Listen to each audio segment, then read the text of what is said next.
Hey friends, welcome back to Thought of the Day with Bailey, where we are exploring what does following Jesus in the coronavirus pandemic look like. So, April 22nd, 2020 is Earth Day. Happy Earth Day, friends! And this is not just Earth Day, but this is the 50th annual Earth Day. So, pretty big deal. I know that celebration is hard in crisis, but I think that celebration is also really valuable and important for us. And so, what are ways that you can celebrate this Earth Day? Well, first of all, you can take a walk. And on this walk, just slow down and just be present to the beauty and creation all around you and give thanks to God for that. It's really easy for the same places we walk by every day to become really mundane and for us to forget the beauty that they hold. But when we just slow down and become present to creation and recognize all the beauty that is around us, that is a great way for us to worship God. A second way to celebrate this Earth Day is to just reflect back on the past year and see how have you grown, how have you made more sustainable choices, and celebrate those. Honor them, give thanks for the ways that you have grown. And then a third way is, one, if you aren't really familiar with the climate crisis, Earth Day is a great day to familiarize yourself more. So this could look like reading some articles on this and also reading about some ways to make sustainable choices. A great resource is earthday.org. Like everybody else, they are going virtual for all of their events that they had planned. And so they have great resources on how we can be making positive changes for our planet. And this is something that we as Christians should be really concerned about. We believe that our God is the one who created this world, and actually God's first command to all of humanity is in Genesis 1. After he creates the world, he tells Adam and Eve to be fruitful and multiply. So we are to steward this earth well. We're supposed to care for it. That is our job and that is our role.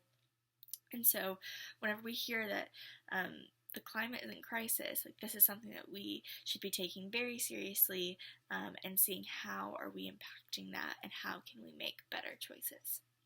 But I also want to say with that whenever we hear about the climate crisis, it can be quite overwhelming. It's a bit of a confusing thing of where do I even start? There are so many things to be done. And I just want to say that it begins with small steps. You don't have to go from not knowing anything about sustainability to the most sustainable person on the planet. But it's a journey and it's something we grow in, and so it's something we take small steps in. So this is why I would definitely advocate for just education and making yourself more aware of the situation. And as you do, hopefully you're coming across articles that are giving you action steps, like earthday.org would. But if you just want a real simple kind of at-home challenge, then I have a challenge for you. So go through your house and just take inventory, take stock of where do you use single-use plastic.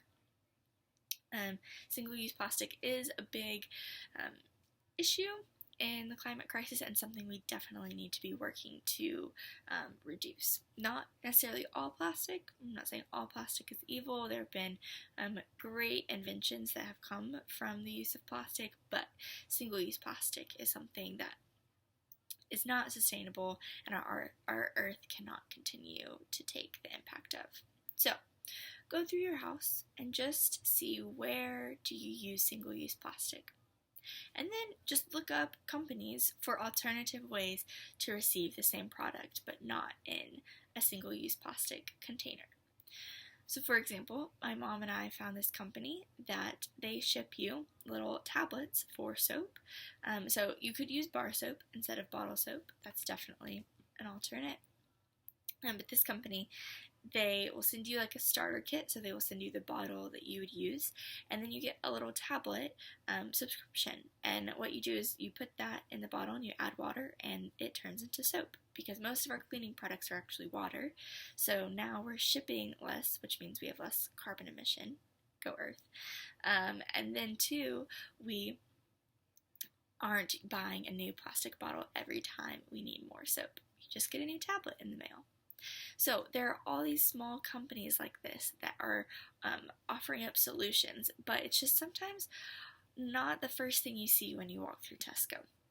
So as you're doing this analysis of all the plastic that you use in your house, simply start with one area and just Google what are alternative, more sustainable ways to be consuming that product. And as you begin, I'm excited for you, and hopefully you'll be able to look back on Earth Day next year at the ways that you've come over this past year, and you'll be able to make more goals to move forward again. Because remember, this begins with small steps, and we don't become perfect overnight. So happy Earth Day, friends. I hope that you see the beauty of this world, and that as you do, you're filled with love for it, and that you're willing to endure in this fight for the protection of our world.